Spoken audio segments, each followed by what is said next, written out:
क्या आप जानते हो कि हाल ही में आई एविल डेड मूवी को बनाने में तकरीबन 6,500 लीटर फेक ब्लड का इस्तेमाल किया गया है, जबकि 2013 में आई एविल डेड मूवी के सिर्फ एक सीन को फिल्माने के लिए 1,90,000 लीटर फेक ब्लड का, जबकि पूरी मूवी में 2,65,000 लीटर फेक ब्लड का इस्तेमाल किया गया था। जी हाँ, हम जानेंगे ऐसे ही हॉलीवुड की हॉरर फिल्मों से जुड़े क्रीपी फैक्ट्स के बारे में। तो लाइक करें वीडियो को और चैनल को करें सब्सक्राइब। चलिए शुरू करते हैं।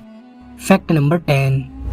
हम सब जानते हैं कि इट मूवी में दिखाए जाने वाला जोकर मतलब पेनीवाइज हर 27 साल बाद जागता है और बच्चों को अपना शिकार बनाता है हर 27 साल बाद। तो क्या आपने कभी सोचा है कि अगर पेनीवाइज हर 27 साल बाद जागता है तो उसकी उम्र कितनी होगी? तो आपको बता दूं कि स्टीफन किंग की नोवेल के अकॉर्डिंग पेनीवाइज की उम्र कई अरबों साल है। जी हाँ, वो ब्रह्मांड के शुरुआत से ही मौजूद है और वो धरती पर एक एस्टेरॉइड की मदद से आया था और वो वहाँ पर गिरा था जो नोवेल में डेनी शहर है, और वो वहाँ पर हर 27 साल बाद जागता है। Fact number 9। साल 2002 की मशहूर फिल्म केबिन फीवर, जिसकी स्टोरी पानी से फैलने वाले एक खतरनाक वायरस की है, जो वायरस एक एक करके सबकी जान ले लेता है। मगर ये बात बहुत कम ही लोग जानते हैं कि इस फिल्म का कंसेप्ट एक ट्रू इंसिडेंट से लिया गया है। एक ऐसा इंसिडेंस जो इस फिल्म के राइटर और डायरेक्टर इलाई रोथ के साथ ही पेश आया था। दरअसल जब इलाई रोथ 19 साल के थे तब वो आइसलैंड के एक घोड़े के फार्म में खलियान की सफाई कर रहे थे। तब उन्हें चमड़ी का एक ऐसा इन्फेक्शन हुआ था जिसमें इलाई रोथ के चेहरे की आधी चमड़ी बिना दर्द के उनके हाथों में आ गई थी जब वो दाढ़ी बनाने की कोशिश कर रहे थे, और तभी इलाई रोथ को यह फिल्म बनाने का आइडिया आया। वैसे इस फिल्म में जिस इन्फेक्शन को दिखाया गया है उसे फ्लैश ईटिंग इन्फेक्शन कहते हैं। यह इन्फेक्शन बॉडी के सॉफ्ट टिश्यू को खा जाता है जिससे बॉडी पार्ट्स बिल्कुल खत्म हो जाते हैं। Fact number 8।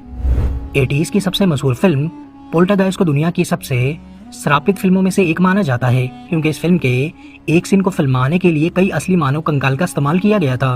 वो इसलिए क्योंकि मेकर्स को असली कंकाल नकली से बहुत ज्यादा सस्ते पड़ रहे थे, जबकि ऐसा भी कहा जाता है कि सीन को एकदम रियल बनाने के लिए मेकर्स ने असली कंकाल का इस्तेमाल किया था नकली की बजाय, और उनकी इसी हरकत की वजह से फिल्म को एक श्राप लगा। एक ऐसा श्राप जिसने फिल्म से जुड़े कई लोगों की जान ले ली, वो भी रहस्यमय तरीके से। अब श्राप वाली बात में कितनी सच्चाई है ये मैं नहीं जानता, मगर कंकाल वाली बात बिल्कुल सच है। Fact number 7।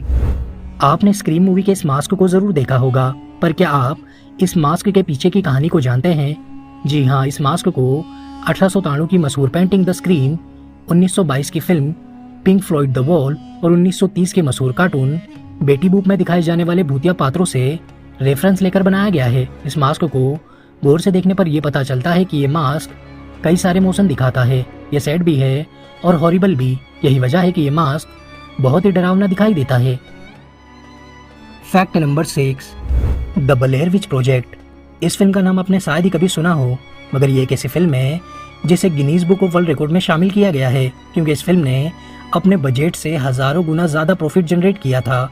जी हाँ, ये साल 1999 की एक ऐसी लो बजट हॉरर फिल्म है जिसे सिर्फ 8 दिन के अंदर सिर्फ और सिर्फ $60,000 के बजट में बनाया गया था, यानी कि तकरीबन 50 लाख रुपए में। जबकि इस फिल्म ने पूरी दुनिया से कमाए थे $248 मिलियन, जो कि इंडियन रुपीज में बनते हैं तकरीबन 2100 करोड़ रुपए, मतलब 50 लाख पे 2100 करोड़ का कलेक्शन।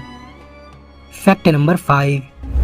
हॉलीवुड की 3 सबसे classic film psycho, the silence of the lamb और द टेक्सास चेनसॉ में दिखाए जाने वाले 3 मशहूर सीरियल किलर असल में एक ही रियल लाइफ सीरियल किलर से इंस्पायर है, जिसका नाम था एडवर्ड गेन। एडवर्ड गेन एक ऐसा साइकोपैथ था जिसने 1950 के दशक में अमेरिका के प्लेनफील्ड में कई औरतों को बेरहमी से मारा था। साथ ही एडवर्ड रात के वक्त शहर के कब्रिस्तानों से मुर्दा औरतों की लाशें खींच लाता और उनकी हड्डियों से बाउल और ट्रॉफियां, जबकि उनकी खाल से मास्क और फर्नीचर के कवर बनाया करता था। एडवर्ड साल 1957 में पकड़ा गया था, जिसके बाद एडवर्ड से इंस्पायर होकर हॉलीवुड ने एक से बढ़कर एक सीरियल किलर हॉरर स्लेशर फिल्में बनाई। Fact number 4। साल 2014 की ओइजा मूवी में आपने इस बोर्ड को, जिसे ओइजा बोर्ड मगर पड़ा विजी बोर्ड जाता है, इसे जरूर देखा होगा, जिसका इस्तेमाल भूत प्रेत को बुलाने के लिए किया जाता है। पर क्या आप जानते हो कि वीजी जैसा कोई भी शब्द इंग्लिश डिक्शनरी में मौजूद ही नहीं है? तो फिर ये अजीब सा शब्द आया कहाँ से और इसका मतलब क्या है? तो आपको बता दूं कि इस गेम का नाम वीजी खुद इस गेम ने ही रखा है।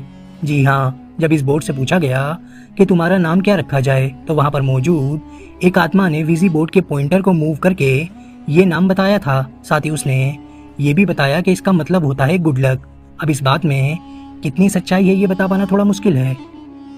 फैक्ट नंबर 3, साल 1976 में आई द ओमेन मूवी इकलौती ऐसी फिल्म है जिसने सबसे ज़्यादा जाने ली है, ऐसा कहा जाता है। इस फिल्म के शुरू होने से एक हफ्ते पहले इस फिल्म के लीड एक्टर के बेटे ने सुसाइड कर लिया। फिल्म के दूसरे एक्टर और राइटर ने 2 अलग जगह से यूके की फ्लाइट ली और दोनों फ्लाइट पर बिजली गिरने की वजह से दोनों फ्लाइट क्रैश हो गई। फिल्म के प्रोड्यूसर जिस होटल में रुके थे वहां बम ब्लास्ट हो गया। जब शूटिंग चल रही थी तो क्रू मेंबर की एक गाड़ी का एक्सीडेंट हो गया और सारे के सारे वहीं पर मारे गए। फिल्म के डायरेक्टर ने कुछ एरियल शॉट लेने के लिए प्राइवेट जेट बुक किया। वो जेट पहुंचने से पहले ही रास्ते में एक कार पर क्रैश हो गया और हैरानी की बात यह थी कि वो कार उस पायलट के परिवार की थी जिसमें सारे के सारे मारे गए। फैक्ट नंबर 2, साल 2012 की द पोजेशन मूवी, जिसकी स्टोरी एक मिस्टीरियस बॉक्स के आसपास घूमती है, मगर ये बात बहुत कम ही लोग जानते हैं कि ये मूवी जिस बॉक्स पर बेस्ड है वो बॉक्स सच में एग्जिस्ट करता है। जी हाँ, इस बॉक्स का नाम है डायबुक बॉक्स। कहा जाता है कि ये बॉक्स दुनिया की सबसे श्रापित चीजों में से एक है। ये बॉक्स 103 साल की एक हवाइला नाम की औरत की प्रॉपर्टी थी, जो कि एक ज्यूस होलोकॉस्ट सर्वाइवर थी, जिसकी मौत के बाद इस बॉक्स को बहुत से लोगों ने खरीदा और जिसने भी इस बॉक्स को खरीदा उनके साथ बहुत ही अजीब सी घटनाएं पेश आई। लोगों का मानना है कि इस बॉक्स में डायबुक नाम का एक शैतान रहता है, जिसका जिक्र यहूदी लोक कथाओं में मिलता है, जो अपने साथ बदकिस्मती और बुरे सपने लेकर आता है। फैक्ट नंबर 1, शॉ हॉलीवुड की सबसे मशहूर फिल्मों में से एक है। इस फिल्म को बनाने का आइडिया जेम्स वॉन को तब आया था जब वो शावर ले रहे थे। उनके दिमाग में ख्याल आया कि क्यों ना एक ऐसी फिल्म बनाई जाए जिसमें कुछ लोग बाथरूम में फंस जाए और उन्हें याद तक ना हो कि वो बाथरूम में पहुंचे कैसे, और उनके इसी ख्याल ने शॉ मूवी को जन्म दिया। जेम्स वॉन ने इस फिल्म को सिर्फ और सिर्फ 18 दिनों में शूट कर लिया था, क्योंकि उन्हें सिर्फ $1 मिलियन का ही बजट मिला था शॉ मूवी बनाने के लिए। शुरू में इस फिल्म को सिर्फ DVD पर ही रिलीज किया जाना था, मगर बाद में इसे थिएटर में रिलीज किया गया और इस फिल्म ने बॉक्स ऑफिस पर अपने बजट से 100 गुना ज्यादा बॉक्स ऑफिस कलेक्शन करके एक नया इतिहास लिखा। फिल्म का बजट सिर्फ $1 मिलियन था, जबकि इसने बॉक्स ऑफिस पर $104 मिलियन का बॉक्स ऑफिस कलेक्शन किया था।